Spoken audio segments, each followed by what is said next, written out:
Seems to be a lot of people here, Yaki said, looking around. Welcome to the American archipelago. I think I was one of the first, but there were a bunch of people already here. Spies, I think. Stool pigeons. I would be careful what I said and who heard it if I were you. They ate together in silence, put their leftovers in a large garbage can and stacked their trays, then went to sit under a shade tree near the wire, where they could talk privately. Grafton managed to get the first question in, always a feat with Yaki. Did you piss on the establishment, or did they dump you here on general principles?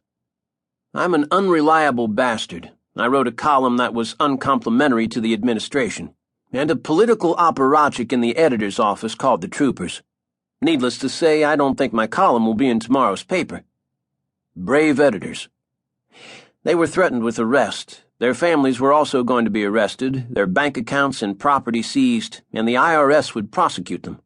Not audit them, but prosecute them. The only thing they weren't threatened with was execution. Why did you flout them?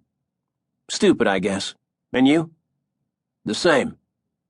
There's a lot of that around, so Toro is going to be surprised. They've made their preparations. The administration didn't decide this after they got a look at Saturday's terror strikes. They've been getting ready for this for years. When this is over, Yaki mused, someday the only heroes will be the people who stood up to them and went to prison. Martyrs, Grafton murmured. Christians versus the lions. Martyrs don't win wars, Grafton stated. That's a law, like gravity. So what's happening out there beyond the fence? The country's falling apart. Inner-city riots, Chicago, Detroit, St. Louis, L.A. Just getting worked up, getting the car fires set. Agitators and race baiters screaming about overturning white America once and for all. What they are going to do is loot Walmarts and Safeways and burn down the inner cities, then starve. We've got martial law, but there's no National Guard, no soldiers, no police stopping the rioters. There's no fire departments putting out the fires, and there's apparently no border patrol at the border. Go figure. Grafton didn't say anything. The cops have got the message. Let it burn, baby. Yaki got out his cell phone and checked his messages. You have a charger for that? Jake asked. Yep, all I need is a place to plug it in. If cell phones go flat, civilization as we know it will be stone cold dead. Teenagers, millennials, reporters, and real estate agents will go through seismic withdrawal and drop dead left and right. The camp authorities will pass out charges when they can lay hands on some, Jake said. Why?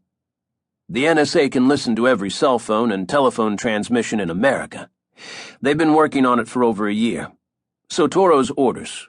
It used to be all they got was your number and the number you dialed.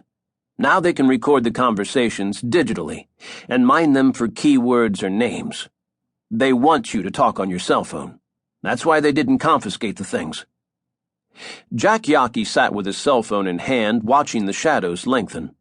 Finally, he put the device on the ground, took off his shoe, and pounded on it with the heel until the glass screen broke. Then he threw it over the fence. After a while, Yaki calmed down. So when do you think we'll get out of here? Grafton snorted. They didn't let me pack my crystal ball. A few days, months, years? When Grafton remained silent, Yaki decided to answer his own question. If you're going to make your living writing newspaper columns, you must have opinions on everything. Yaki did. Almost every living human had opinions, but no one wanted to hear them. People paid to read Yaki's because his were better thought out and expressed. People are upset and angry right now, but few, if any, are willing to risk everything they own, everything they have, even their lives, to oppose Sotoro and the federal government. That will change over time. Government oppression in the short run pisses people off. In the long run, it transforms them into revolutionaries. Conquer or die, Grafton mused. Too bad you weren't there at the White House when the aides discussed how to keep Sotoro in office for life. Yaki wanted to talk. Like most writers, his head buzzed with words. Sooner or